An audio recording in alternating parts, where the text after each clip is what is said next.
Hey y'all, it's your girl Miss Diversity, and welcome to the final day of Brain Cancer Awareness Month. Go Great in May, which was Go Great in May for Lele, for me. Thank you to everyone who has participated in it. Thank you for the videos, the photos, the support, the emails, the messages. I really appreciate you.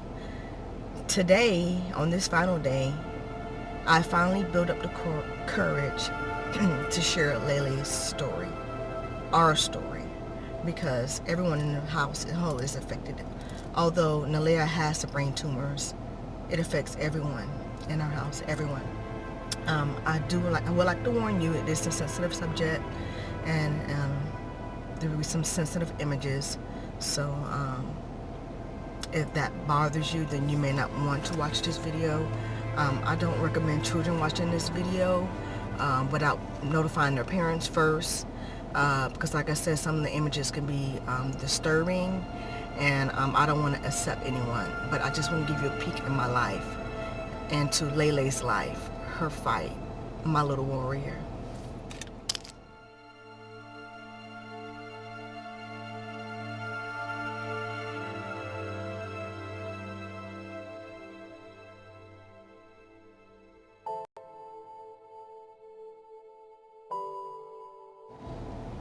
You can see I'm already a little choked up because I've been watching all of the wonderful videos that you guys have put out for me, and the last one was by the roommates Keisha, and it was so informative. I mean, if you want to know more, go check out her video, guys, because I mean, she just laid it all on the line. It's just that I get so choked up when talking about this subject that I kind of just ran through a little bit when I did my Go Gray in May for Lele video. But today I'm gonna put it all out there.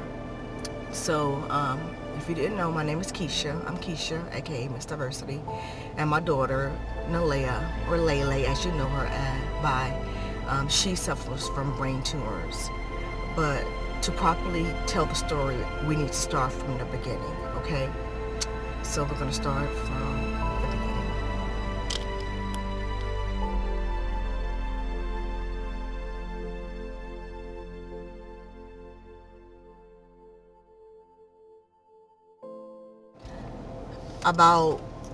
When Lele was about 5 years old, she was 5 because, I'm sorry, I'm in the car doing this, y'all. She was 5. I remember because she just finished preschool. She was going to turn 6. It was the summer after preschool, and Nene was going to her grandparents' house, and me and Dame and Alea, we were in the living room. We're chilling in the living room, and they normally stick to a certain bedtime, but it was the summertime and they wanted to stay up late, so we camped out in the living room, and it was really late. I mean, they stayed up like super late. It had to be up at like 2 o'clock in the morning or something like that, and they were just watching TV. Nalea wanted to lay on the floor and watch TV and make a pallet. We call it a pallet. She wanted to make a pallet on the floor, so it should be like she's camping out. And Dame, he was bouncing back and forth, because Dame just hyper as he want to be. He would bounce back and forth, so he kept me up like even an hour more past that. I should have been asleep because Lele had already dozed off, but he was just so hyper, and I was afraid he was going to get into something because he's only 2 years older than Nalea. So I kept saying, Dame, stop, go to sleep, I'll let you stay up now. It's time to go to sleep, it's late. Y'all, I started hearing like noises, like it sounded like somebody was laughing but choking, and I thought Nalea had started playing too. So I looked over at her, and my baby was gray. I mean, my baby was gray, and I knew exactly what it was. I've dealt with it all the time, but it frightened me. It frightened me so bad. It frightened me to the core. And I'm like, oh my God, like, I'm like, what's wrong with my baby? Something wrong with my baby. I scooped her up, and I did everything I was supposed to do, and I've dealt with seizures before, and I've worked and I've had patients who've had seizures before, so this was nothing, but this was my baby here. She was gray and she was limp and her eyes were set, and she looked like a fish out of water, and my heart, it just dropped in my stomach. And Dame was screaming because he was young, he was a kid, and he's still a kid, but he was so young. For him not to see that, it was so traumatic. It was so traumatic. And I remember calling the ambulance, and she had a piggyback seizure. If you know what a piggyback seizure is, when they have one seizure and they have another seizure on top of it. And she had a grand mal. There's different tiers of seizures. You can have absence where they just kind of blank out for a second. You can have partials where you may go limp. And you have the tonic-clonic, aka the grand mal. There's actually more classification of seizures than that, but there's like a tier and then it branches off. There's so many more, but those are like the three main categories. And absence are like at the least end of the spectrum, and then grand mal, which are clonic tonics, is at the higher end of the spectrum. It's when the patient loses consciousness, the body stiffens up, and it starts to jerk. And my daughter was having a clonic tonic seizure, and it piggybacked because it went on for a long time. And I called the ambulance, and I remember I couldn't get myself together. I couldn't tell them where I stayed, and all I can do is keep screaming. Then I would come back, and I had to put myself into patient care mode, because I had to come out of mommy mode. So they can find me, because all I was doing was screaming. I just kept screaming. My baby, come help my baby, come help my baby. And finally, the guy on the other line, he told me, just shut up and tell me where you are. And I needed that. I did need that, because I was losing my mind, y'all. And so I scooped her up, because we had no indications of why she should be having a seizure. So I scooped her up, and I ran outside, and I saw the ambulance, and they passed me. They passed my street. I don't know why, but when you put my address in at the time, it would take you somewhere else. And I remember running with her in my arms, and she was just limp. She was limp. She had wet herself. And with those seizures, they lose the ability to be continent, and they become incontinent, and lose their bowels, ability to hold their bowels too, and sometimes they bite their tongue. But she had bit her tongue too, and she was in bad shape, and I was so afraid, y'all. Although I've seen it so many times, I was so scared. And but I remember I need to time this. Y'all. So I had a time for her, and that seizure was 5 minutes. It was 5 minutes long. It was right at the cutoff from needing medication. Anything over 5 minutes, and we're talking brain damage if you don't stop the seizure. So that was when we first found out that she had epilepsy. Before that, she was a healthy, happy little girl, fiery, little Aries. We had no problems prior to that. But after that, she had another seizure when I was at work.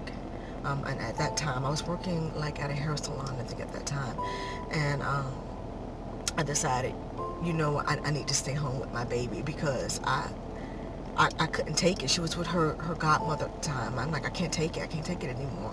And that seizure, it was longer than the other one. That seizure lasted 7 minutes long, and she lost consciousness again. After the first seizure, they didn't treat her because it's called new onset of epilepsy. A lot of people could mistake something else for a seizure. Although I knew what I was talking about, this was her first seizure, no other indication, so they didn't medicate her. Her second seizure came just a week after her first, so she was classified epileptic. She got the stamp of epilepsy after that. At the age of 5, she was stamped with epilepsy.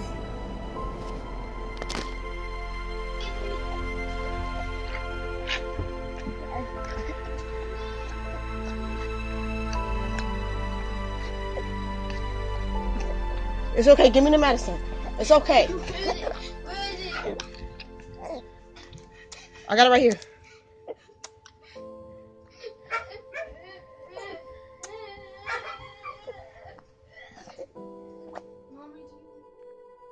Okay, I was able to get some of them. She bit her tongue. Okay. Okay. Okay, I got her. Okay, she stopped. It's okay. Pop, it's okay. It's okay. It's okay.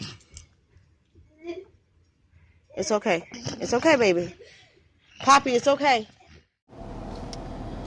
So years went on, and it was a battle. Like, I felt like I was a losing battle. I didn't know, like, if I did something wrong, what did I do wrong? Like, why is my baby seizing? Like, no one else in my family has seizures, and they asked, like, is there any family history? Like, no family history. I'm like, what am I doing wrong? So I changed our whole diet. We went no GMO. There was nothing artificial was allowed in my house, and I stayed that way for years. And as we converted over and becoming healthier and healthier, her meds just kept going up and up and up and up to keep her seizures controlled. I think at that point in time, she ended up on, she was on like 4 different meds. She stayed on 4 different meds to control the seizures, because when you have one med, it may control one thing, but then give you other side effects, then they have to medicate you with another meds. And that's the thing with synthetic meds. It does that. But we were doing so good, and we actually started to wean off the meds, y'all. And I was thinking, you know what? Maybe this is going to go away. You know, maybe it was just, just a fluke incident, and everything's going to be okay. But a couple of years after that, her seizures came back. And they came back bad. I mean, they came back real bad.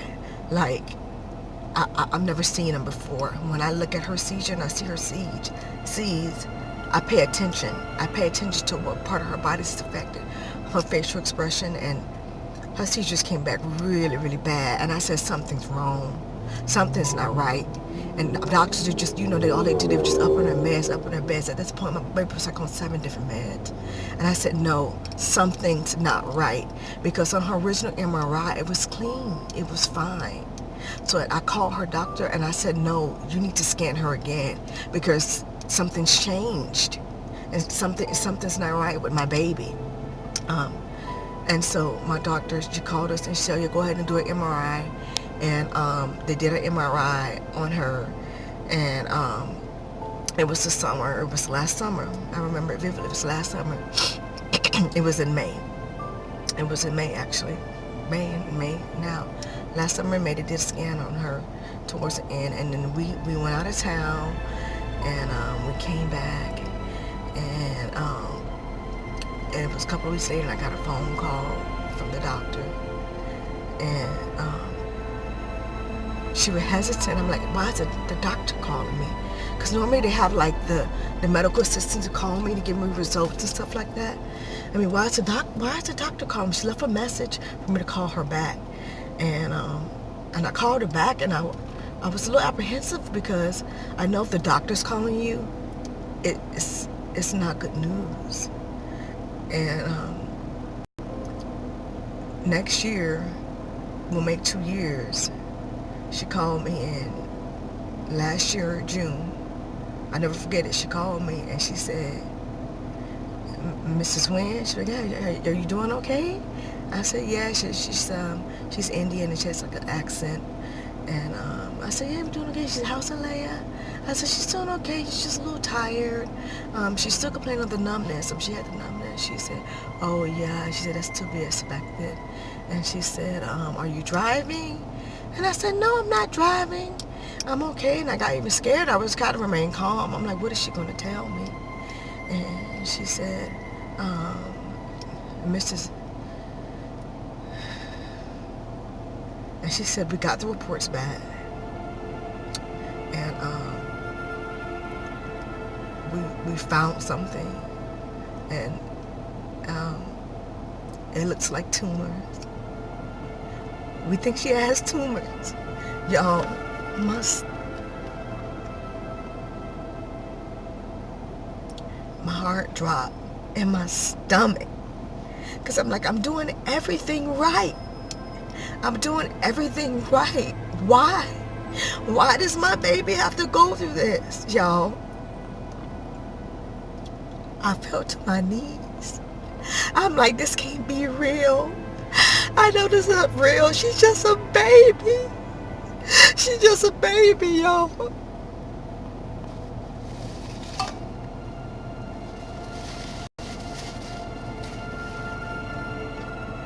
Next to losing my nephew,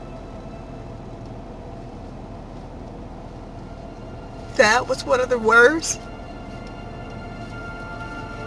I'm sorry y'all, moments of my life,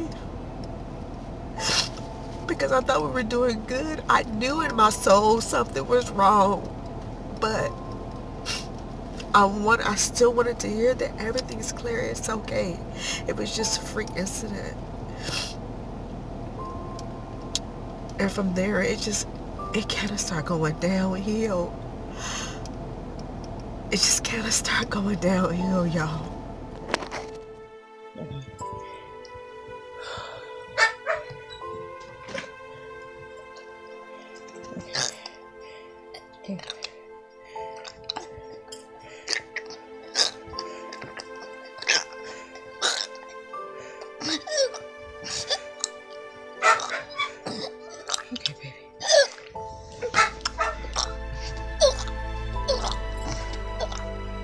Okay, baby.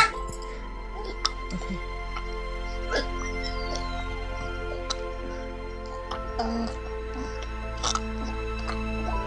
Okay, baby.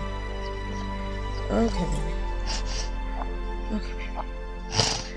Okay, baby. Okay, baby.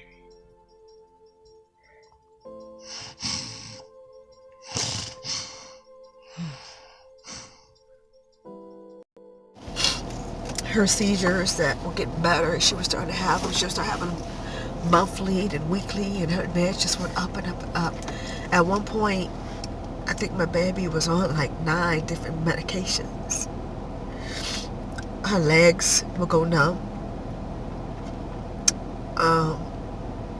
Where her tumors lie, or in her parietal lobes. You have different lobes in your brain, and your parietal lobe, the best way to explain it to you, it lies right behind your frontal lobe. Your frontal lobe is here, your parietal lobe is here. They don't want to mess with them, and I really don't want them to go on my baby head either. They are small enough where they can leave them alone and watch them, but they're large enough that they cause the symptoms that it can cause them. I'm sorry, there's a motorcycle here. Some of her symptoms is her legs go numb, like I said. So we carry around a wheelchair or a walker if we're going to be walking any long distances. She has mood changes. The mood changes are from the medications and the brain tumors. She doesn't handle stress very well. There's not really a gray area with her. She's either really, really happy, she's such a sweet baby, or she's really, really sad. She has her moments where she says she just want to be normal. She says she just want to be a normal kid. And all I do is just hug her and just tell her how much I love her.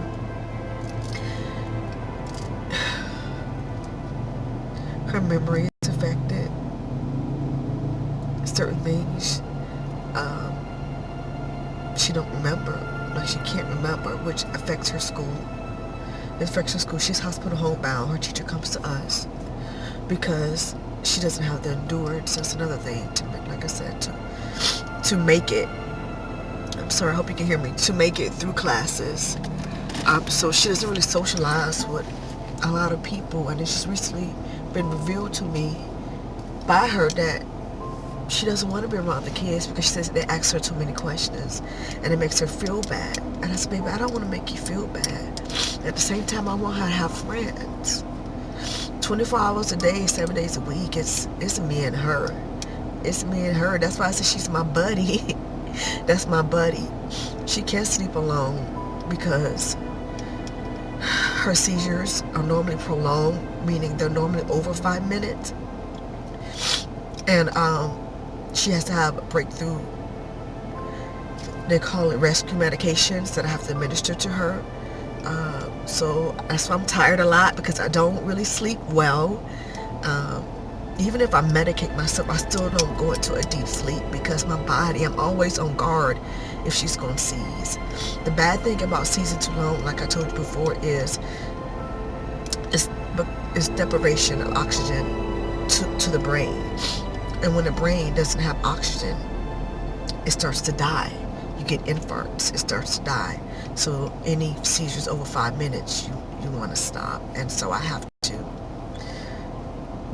excuse me, I'm sorry, I have to stop them. She can't bathe by herself, or swim by herself.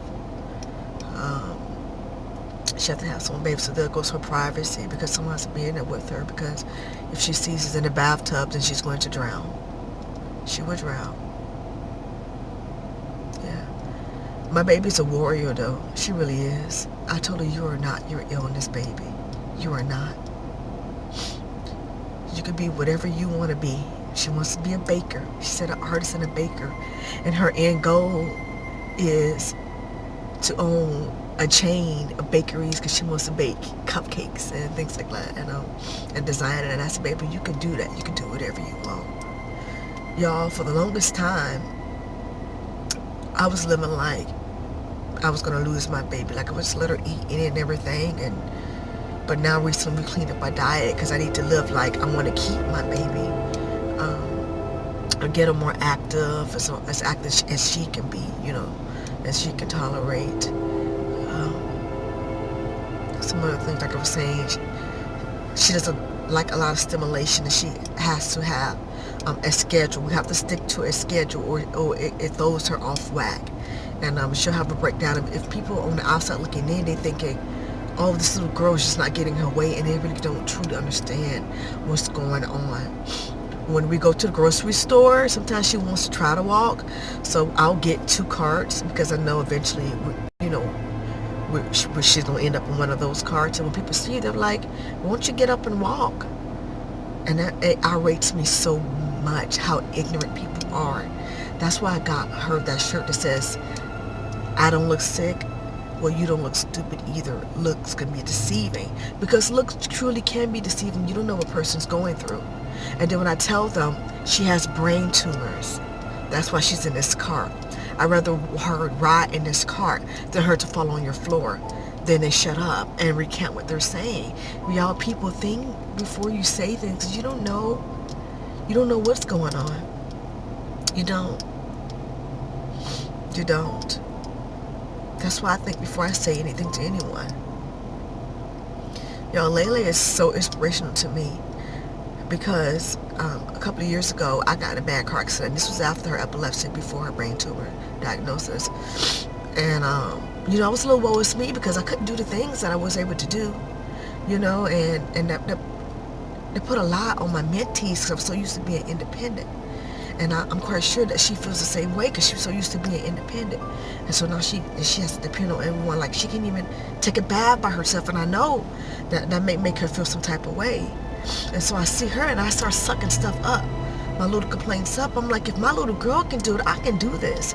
I have nothing to complain about. She's a baby on all these meds.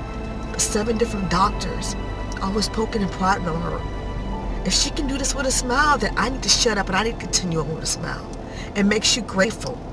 It really does make you grateful. And it puts my world in a better perspective. Y'all wonder why I'm happy all the time? I'm happy all the time because my baby's still here. And I know there's going to be some bad times, so I got to embrace some good times, y'all. I know y'all be like, oh, she's always so freaking goofy. Because I'm just grateful for the littlest things. Like, if she have a good day, y'all, we grateful, we happy, we celebrating around the house. It makes you grateful for the littlest things, too. You got to embrace some good times. You got to share some good times in preparation for the bad times, y'all. You really do. In addition to the brain tumors, another symptom besides from the numbness and the headaches and the mood swings, the brain tumors increased her pressure in her head. So they have to go in and they have to alleviate that pressure. The route they take is through a spinal tap.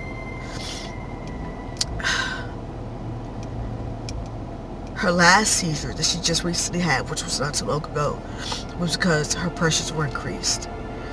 When the pressure is increased in your head, it puts strain on your brain. It brings strain on all your nerves. You have to think, your brain is the hub.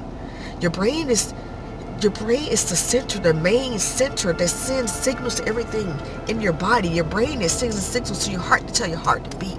Your brain sends signals to your eyes to tell your eyes to blink, tells your lungs to inflate. Your brain is such an imperative part. It's the hub. It's the hub of your body. Your body's like this well-oiled machine, and the brain is the central station. It's dictating everything. It's telling me to put my fingers right now. So the brain is very imperative. I wanted to raise awareness about brain tumors and brain cancer alone, because even though that brain, that important piece, that important organ that is so imperative for us to live, brain cancer and brain tumors are not really spoken about. They really are. It's kind of buried underneath all the other cancers, and I'm not downing any other cancers, but it's real and it's out there, and people are suffering from it. And my daughter's one of them, y'all. She's one of them. And I'm not here for sympathy. I'm not here for what was me's. I'm just here to share my story, y'all. So when y'all see me hug her tight and kiss her and just smile at her, y'all know what's going on through my head now. Because a lot of children, they die from this diagnosis.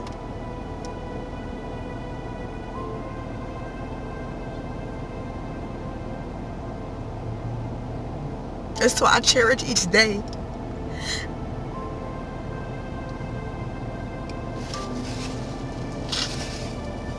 I cherish each day I have with her. I know it's harder on my other children, especially my son, because he doesn't really understand. He thinks, when she's having a mood swing, I know he probably thinks I'm just having favoritism, so I have to have a sit down with my children, let them know, listen, mommy's not favoring your sister. Your sister just requires a little bit more attention. So I try to take time in each of them, take separate times, like maybe when she sleep, stay up a little extra, stay up a little later, watch a movie with my eldest, or me and my son, just take time and, hey, let's just run into the store together, while they sit, with baby girl in the car.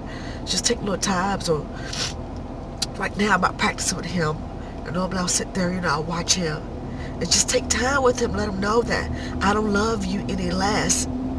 Because she does require more attention. She does. And it's a strain. It is a strain. It is. Because I know sometimes they want mommy to do this and do that. And sometimes I can't. Because the layer's tired. We got to go home. She has to rest. She has to. Because her being overtired is another trigger. It's another trigger. It can trigger another seizure. Her being tired, stressed, sick. A common cold for you and me is nothing. We got to stuff your nose. We feel bad. A cold for her could end up in the hospital just from a cold, because it's going to trigger a seizure. And sometimes those seizures can piggyback. Like I said, she has piggyback seizures. And sometimes the meds that I have won't stop her seizure. They won't stop it. But this last one, I said, she had, it was because her pressure went back up. They were trying to adjust the meds. I hate those meds so bad. I hate them with a passion. It's like a necessary evil. And best believe I'm looking into alternative measures. I really am. I am. It's like a necessary evil for her to survive.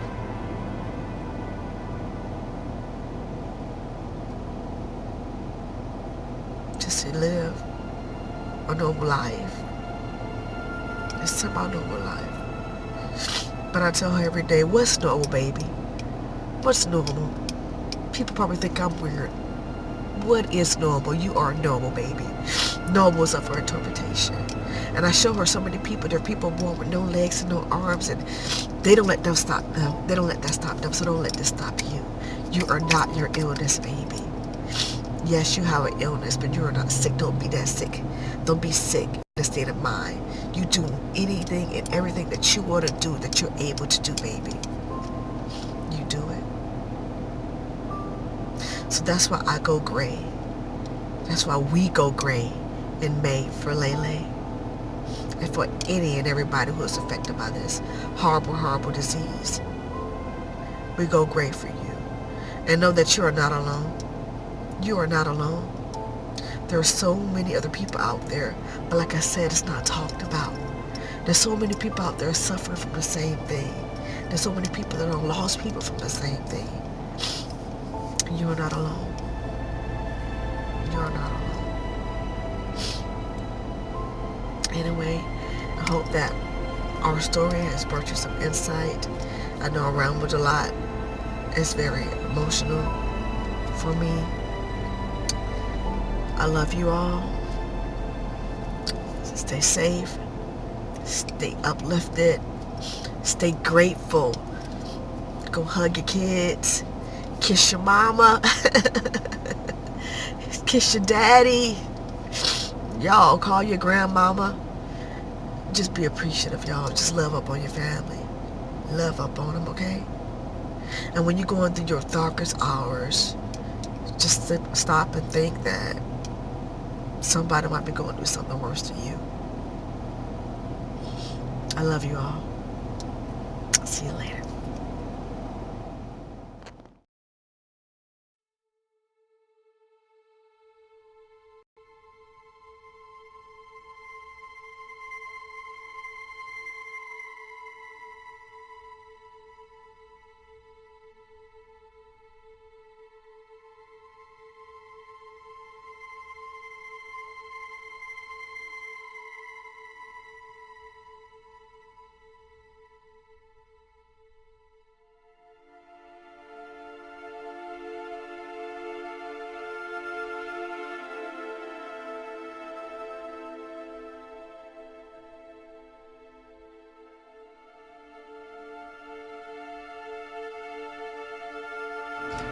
I know there may be many of you that's going to ask after this video, why upload such horrible things? Why do you even record her seizures? The doctors actually encourage patients to record their seizures because it's used as a diagnostic tool. And even me, that's how I was able to tell that her seizures was getting worse. Because you have a reference point to go back and look at and say, hey, look, her seizures are not normally like that. Let's take a closer look. So if you are one of those people who wonder, why you even have recordings of her seizing, that's the reason why. It's a diagnostic tube. And also it's a timer, because there's a timer when you record how long the seizure is. So the doctor can actually look and say, hey, you can send it to him and say, hey, look, these seizures are looking different.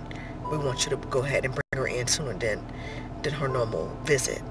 So that's the reason why, in case you're wondering, okay?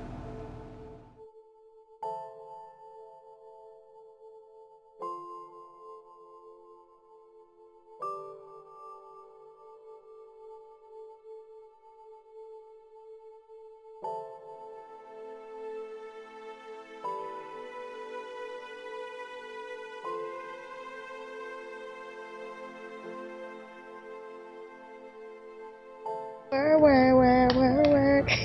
Gotta work. Vogue, strut. All right. Blow kisses.